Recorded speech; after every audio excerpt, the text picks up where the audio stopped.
भाजप एकनाथ शिंदेच्या शिवसेनेला संपवण्याचा डाव आखतोय का?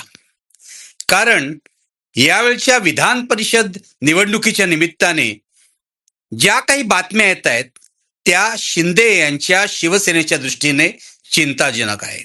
भारतीय जनता पक्षाने देवेंद्र फडणवीस यांनी अमित शहानी शिवसेना फोडली आणि शिंदेंचा गट वेगळा झाला. त्यांनी शिवसेनेचं धनुष्यबाण हे चिन्ह आणि नाव चोरलं सत्ताधाऱ्यांच्या मदतीने. तेव्हापासून मी सांगतोय की भारतीय जनता पक्षाची ही जुनी सवय आहे की भाजपला आपल्या मित्र पक्षाला वापरून घ्यायचं कसं हे बरोबर माहीत असतं आणि काही काळाने मित्रपक्षाला वापरल्यानंतर ते मित्रपक्षाला फेकून देतात.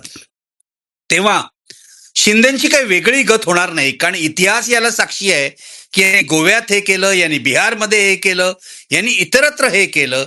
भाजप हा या देशातला सगळ्यात मोठा स्वार्थी पक्ष आहे. तो आपल्या मित्रपक्षांना योग्य वेळ येतात कचऱ्यात फेकून देतो.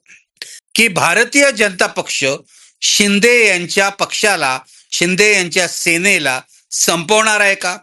संपवण्याचा त्यांचा डाव आहे का? तर हो, 100% भाजपला 2029च्या निवडणुकीपर्यंत, लोकसभा निवडणुकीपर्यंत स्वतंत्रपणे वाटचाल करायची आहे. त्यांना 2029ची लोकसभा निवडणूक आणि विधानसभा निवडणूक स्वतंत्रपणे लढवायची आहे. 100% भाजप हे त्यांचं ध्येय आहे.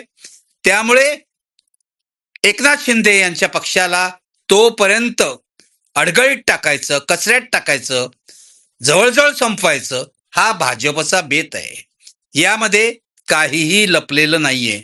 उद्धव ठाकरे मुख्यमंत्री झाल्यानंतर देवेंद्र फडणवीस यांनी कावेबाजपणे शिवसेना फोडली, राष्ट्रवादी काँग्रेस पक्ष फोडला, अजित पवार सुद्धा आपल्या बाजूला घेतलं, एकनाथ शिंदेना मुख्यमंत्री केलं.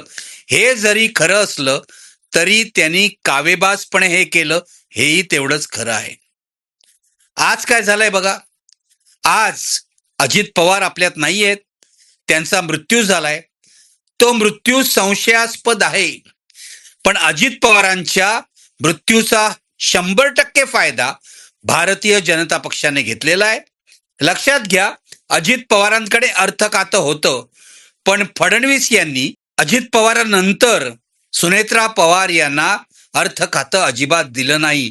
त्यांनी संधी साधून हे खातं आपल्याकडे घेतलेलं आहे, हे विसरू नका. तेव्हा अजित पवार गेल्यानंतर राष्ट्रवादी काँग्रेसची अवस्था मोठी नाजूक झालेली आहे, हे आपल्याला लक्षात घ्यायला पाहिजे. अजित पवारांनंतर राष्ट्रवादी काँग्रेस पुढे काय करणार हा प्रश्न आहे.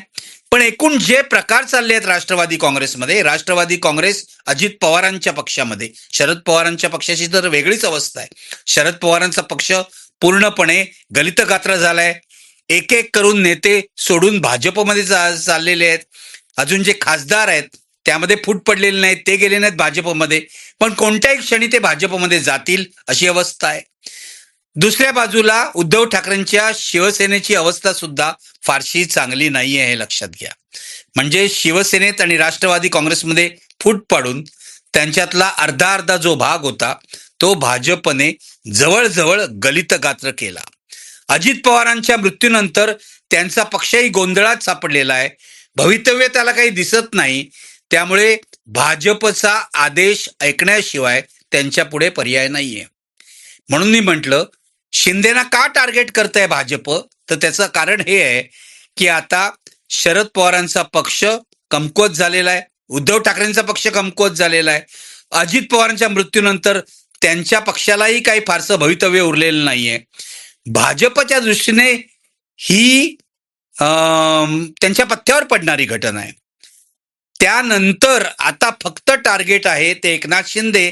कारण तुम्ही जर बघितलं, विधानसभा निवडणूक असेल, जिल्हा परिषद निवडणूक असेल, नगरपालिका निवडणूक असेल, या सर्वांमध्ये महाराष्ट्रामध्ये भारतीय जनता पक्षानंतर नंबर 2चा पक्ष हा एकनाथ शिंदेचा पक्ष आहे, हे लक्षात ठेवा. नंबर 2चा पक्ष महाविकास आघाडीतला एखादा पक्ष नाही, काँग्रेस पक्ष नाही, नंबर 2चा पक्ष उद्धव ठाकरेंची शिवसेना नाही किंवा शरद पवारांचा राष्ट्रवादी काँग्रेस पक्ष नाही. एकनाथ शिंदेचा पक्ष हा नंबर 2चा पक्ष झालेला आहे आणि तो एका बाजूला भाजपशी युती करून दुसऱ्या बाजूला भाजपशी संघर्ष करून नंबर 2चा पक्ष झालेला आहे. म्हणजे गंमत म्हणजे महाराष्ट्रामध्ये आता सत्ताधारी पक्षातच 2 पक्ष आहेत आणि एक पक्ष विरोधकाचं काम करतोय अशी अवस्था आहे. यावेळी ही चर्चा का सुरू झाली मी तुम्हाला सांगतो. तुम्ही वाचताय गेले काही दिवस वृत्तपत्रामध्ये बातम्या. 11 विधान परिषद निवडणुका होणार आहेत. महायुतीमध्ये बराच काळापासून चर्चा सुरू झाली होती. भारतीय जनता पक्षाने यावेळेला आग्रह धरला होता की 17 विधानसभा निवडणुका आहेत. 17 विधान परिषद निवडणुका आहेत, माफ करा, विधान परिषदेच्या 17 जागांसाठी निवडणूक आहे. गेल्या वेळेला या जागांवर कोण निवडून आलं हे मी तुम्हाला सांगतो. मागच्या निवडणुकीमध्ये बीजेपीला 7 जागा मिळाल्या, शिवसेनेला, अविभक्त शिवसेनेला 5 जागा मिळाल्या, 7 आणि 5 12. राष्ट्रवादी काँग्रेस पक्ष, अविभक्त राष्ट्रवादी काँग्रेस पक्षाला 3 जागा मिळाल्या, 12 आणि 3 15, आणि काँग्रेसला 2 जागा 17. अशा जागांचं वाटप झालं होतं. यावेळी भारतीय जनता पक्षाने मुसंडी मारली आणि आपल्या मित्रपक्षांच्या जागा पळवल्या. यावेळी काय झालंय बघा, 17 पैकी 11 जागा भाजपने आपले उमेदवार उभे केलेले आहेत. शिवसेनेच्या जागा सुद्धा त्यांनी खेचल्या. शिंदे सेनेला अजिबात त्यांनी घातली नाही.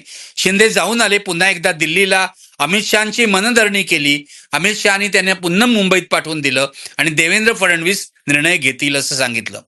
पण आता 17 जागांपैकी वाटप कसं झालंय बघा. 17 जागांपैकी वाटप आहे. 11 जागा भाजपने आपल्यासाठी ठेवल्या आहेत, 4 जागा शिंदेच्या शिवसेनेला दिलेल्या आहेत आणि राष्ट्रवादी काँग्रेसला फक्त 2 जागा मिळालेल्या आहेत.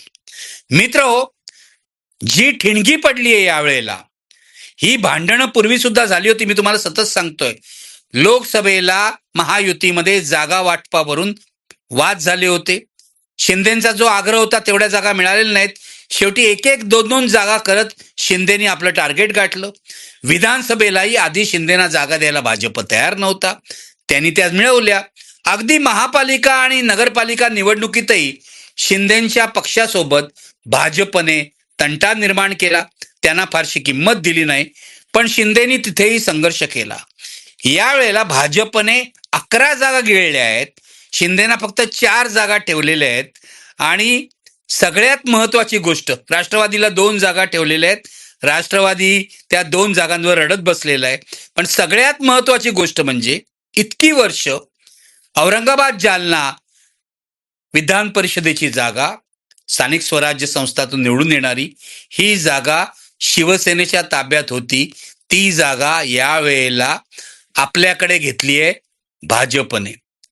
दुसरी गोष्ट म्हणजे रायगड रत्नागिरी विधान परिषदेची जागा, स्थानिक स्वराज्य संस्थातून निवडून येणारी ही जागा सुद्धा याआधी शिवसेनेकडे होती. ती यावेळेला जिल्ह्यातून, रायगड जिल्ह्यातून शिवसेनेचे, शिंदे यांच्या शिवसेनेचे बहुसंख्य आमदार असताना ती जागा ओढून घेतली आहे. कुणी? भाजपने. साहजिकच या दोन्ही मतदारसंघातले शिंदे यांच्या शिवसेनेचे कार्यकर्ते भयंकर भडकलेले आहेत. वाद का सुरू झाला आणि कुणामुळे सुरू झाला? तर अब्दुल सत्तार जे एकनाथ शिंदेचे निकटवर्ती आहेत, एकनाथ शिंदेच्या मंत्रिमंडळात ते शेती मंत्री होते, सुप्रिया सुळेंबद्दल वादग्रस्त विधान केल्यामुळे ते अडचणीत आले आणि एकूणच त्यांचा जो आव असतो तो फाटक्या तोंडाचा असतो आणि ते वाटेल ती विधानं करतात. पण यावेळेला त्यांनी भाजपच्या उमेदवाराविरुद्ध आपल्या मुलाला बंडखोर उमेदवार म्हणून उभं केलेलं आहे. मुद्दा असा आहे की आता आपल्या मुलाला तिकीट न मिळाल्यामुळे हे जे अब्दुल सत्तार आहेत ते आक्रमकपणे बोलू लागलेले आहेत. काय म्हणाले ते? की आमच्या पक्षाची मुंडी कापायचीच भाजपने बाकी ठेवली आहे. भाजपचे लोक आमच्याकडून सगळ्या गोष्टी हिसकावून घेत आहेत. जिल्हा परिषद हिसकावून घेतली, महानगरपालिका हिसकावून घेतली, आता विधान परिषद सुद्धा हिसकावून घेतलेली आहे. भाजपने आमची मुंडीच कापायची बाकी ठेवलेली आहे. आता गंमत बघा, हे अब्दुल सत्तार शिंदेच्या शिवसेनेत आहेत. अंबादास दानवे जे विधान परिषदेत नव्याने आमदार झाले आहेत, ज्यांना उद्धव ठाकरेंनी स्वतःची जागा दिली, त्या अंबादास दानवेंनी असं म्हटलं की भारतीय जनता पक्षाने आमच्या शिवसेनेचे हात पाय कापून टाकलेले आहेत. त्याला प्रतिसाद देताना अब्दुल सत्तार असं म्हणाले की भाजप शिंदे यांच्या पक्षाची म्हणजे आमच्या शिवसेनेची सुद्धा मुंडी कापण्याच्या परिस्थितीत आहे. म्हणजे दोन्ही शिवसेना ज्या आहेत, दोन्ही शिवसेनेचे जे संभाजीनगरचे आमदार आहेत हे नाखुश आहेत, हे लक्षात घ्या. आता यातून चर्चा अशी सुरू झाली की मग दोन्ही शिवसेनेनी भाजपचा सामना करायला एकत्र का येऊ नये. त्यावर अंबादास दानवे म्हणाले आमची काही हरकत नाही दोन्ही शिवसेना एकत्र आल्या तर, वगैरे वगैरे वगैरे. अब्दुल सत्तारांनीही त्याबाबत अगदी पॉझिटिव्ह पवित्रा घेतला. पण हे इतकं सोपं आहे का? माझा प्रश्न असा आहे की जरी तुम्ही नाखुश असाल तरी आपल्या कर्माने नाखुश आहात ना. सर्व लोक तुम्हाला सांगत होते की भारतीय जनता पक्षाबरोबर जाऊ नका, भाजप हा धोकादायक पक्ष आहे, भाजप हा दगाबाज पक्ष आहे. तरी सुद्धा तुम्ही गेलात. का गेलात? तर तुम्हाला मुख्यमंत्री पदाचं गाजर त्यांनी दाखवलं. ते मुख्यमंत्री पदाचं गाजर तुम्ही घेतलं, इथून गुवाहाटीला घेतलात, तिथे कामाख्या देवीकडे गेलात, तिथून मग गोव्याला गेलात, मग मुंबईत आलात आणि मुख्यमंत्रीपद मिळवलं, मंत्रिपद मिळवलीत, शिवसेना फोडलीत. आता कशाला रडताय? आता शिवसेना एकत्र येणं ही इतकी सोपी गोष्ट नाही. मी तुम्हाला सांगतो, आज मी उद्धव ठाकरेंना मेसेज पाठवला की शिवसेना एकत्र येण्याची जी चर्चा चालली आहे त्यामध्ये किती तथ्य आहे. उद्धव ठाकरेंनी मला 2 इमोजीस पाठवले ज्याच्यावरून असं लक्षात येतं की त्यांना कोणतीच प्रतिक्रिया द्यायची नाही. त्यांना पॉझिटिव्ह प्रतिक्रिया द्यायची नाही आणि नकारही द्यायचा नाही, निगेटिव्हही प्रतिक्रिया द्यायची नाही. याचा अर्थ असा आहे की आता हा जो सगळा खेळ चाललेला आहे, जी चर्चा चाललेली आहे की 2 शिवसेना एकत्र येऊ शकतात का, ही आता भाजपवर दबाव आणण्यासाठी केली जाणारी चर्चा आहे. गंमत बघा, काल अब्दुल सत्तार बोलले, अंबादास दानवे बोलले आणि नंतर हे म्हणे समृद्धी महामार्गावर भेटले. आता या राजकीय नेत्यांना मीडिया चांगला समजतो तेव्हा त्यांना हेही माहिती आहे की आपण काय केलं म्हणजे आपल्याला मीडियात प्रसिद्धी मिळेल. आता अचानक भेटले नाहीत हे लोक, ठरवून भेटले. म्हणूनच तिथे शूट करायला टीव्ही चॅनलचे पत्रकार होते. एबीपी माझाने ही बातमी दाखवली, इतरही कोणी दाखवली असेल. जर तुम्ही अचानक भेटला असाल तर हे पत्रकार कशासाठी होते? या पत्रकारांना कोणी बोलवलं? त्यांना कोणी माहिती दिली की अंबादास दानवे आणि अब्दुल सत्तार भेटणार आहेत? तेव्हा अब्दुल सत्तार आणि अंबादास दानवे यांची भेट ठरवून झाली, हे लक्षात घ्या.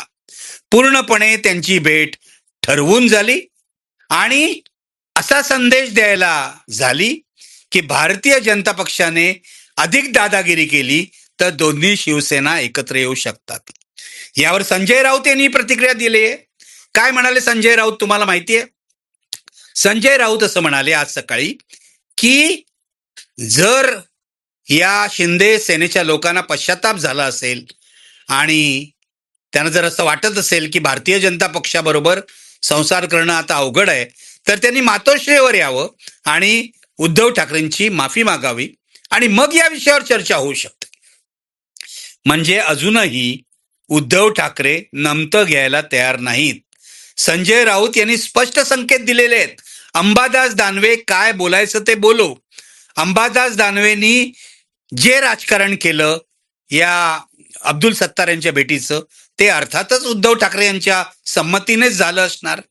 जर 2 शिवसेना एकत्र येण्याची बातमी पसरू शकते तर त्याचे राजकीय फायदे काय होऊ शकतात हे उद्धव ठाकरेंना नेमकं माहिती आहे. मी तुम्हाला हेही सांगतो की या क्षणाला दोन्ही शिवसेना एकत्र येण्याच्या परिस्थितीत नाही. एकनाथ शिंदे हे गद्दार आहेत ही भावना उद्धव ठाकरेंच्या मनातून गेलेली नाहीत. त्यामुळे ते कोणत्याही परिस्थितीत एकनाथ शिंदेशी तडजोड करतील असं मला वाटत नाही. पण पण भविष्यातही तडजोड होऊ शकते का? Everything and anything is possible in politics. राजकारणात काहीही घडू शकतं. आपण काहीही अंदाज बांधू शकत नाही. कालचे शत्रू राजकारणात आज मित्र होऊ शकतात. तसं कदाचित उद्या कधीतरी उद्धव ठाकरे आणि एकनाथ शिंदे एकत्र येऊ शकतीलही, पण आज नाही.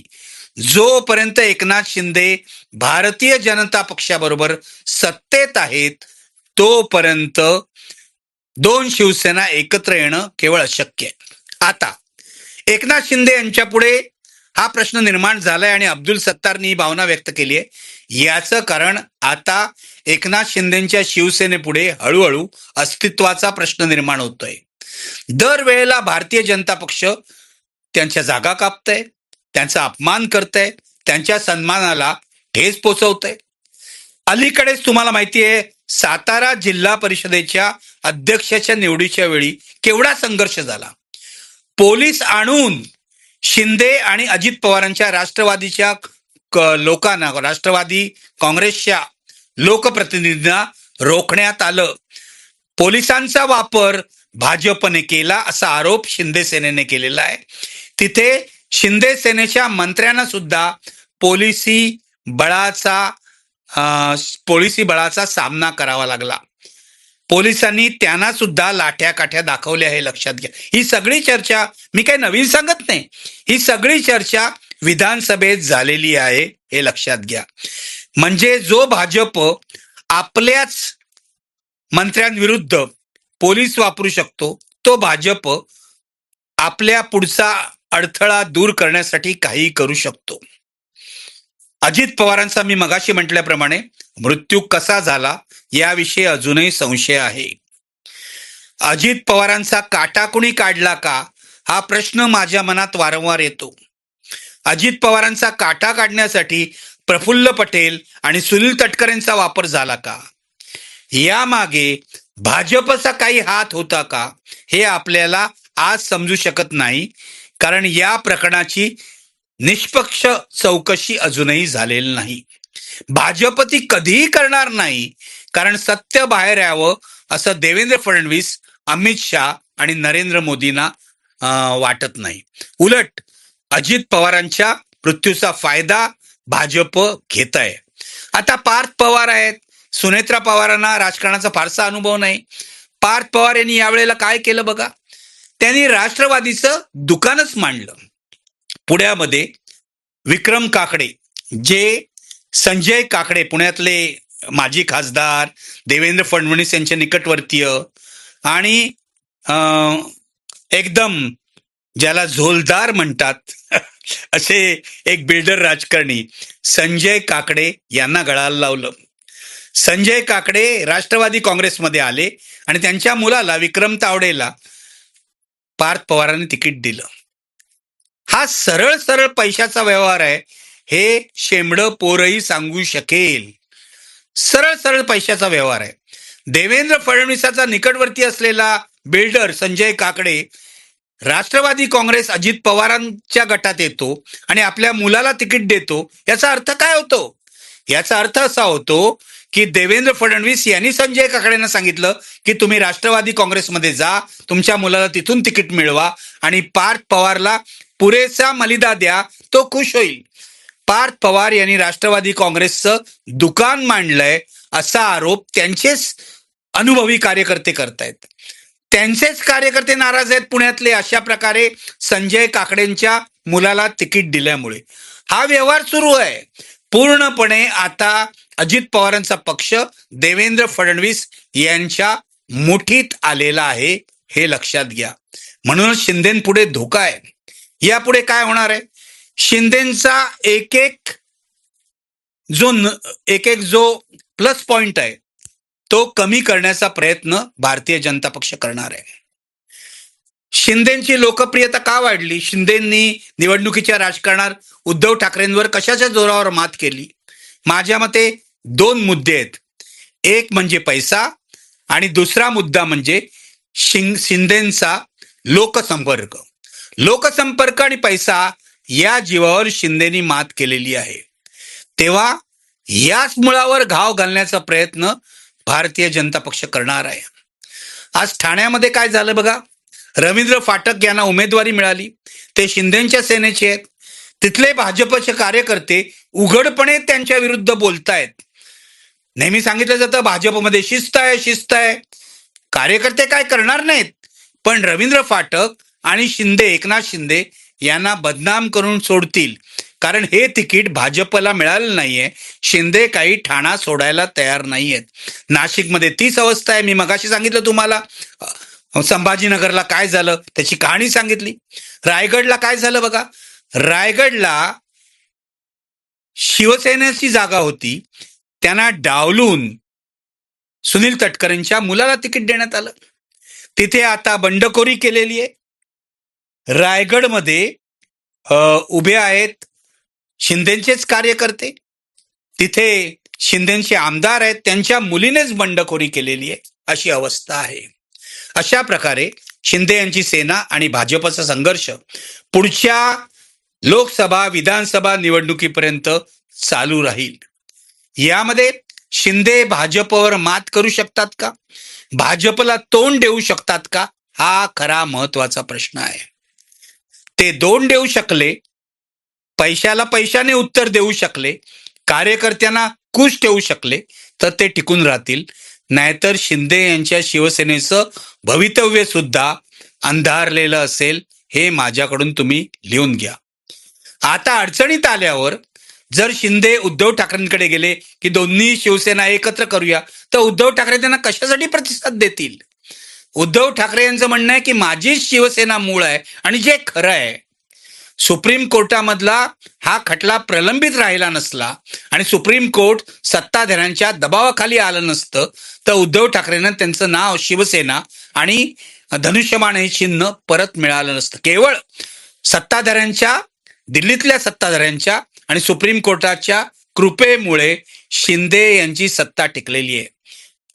मुख्य मुद्दा असा आहे की उद्या जर शिंदे यांची सत्ता गेली तर शिंदे काय करतील, शिंदे आपला पक्ष कसा चालवतील, त्यासाठी निधी कुठून आणतील, कार्यकर्त्यांना खुश कसं ठेवतील.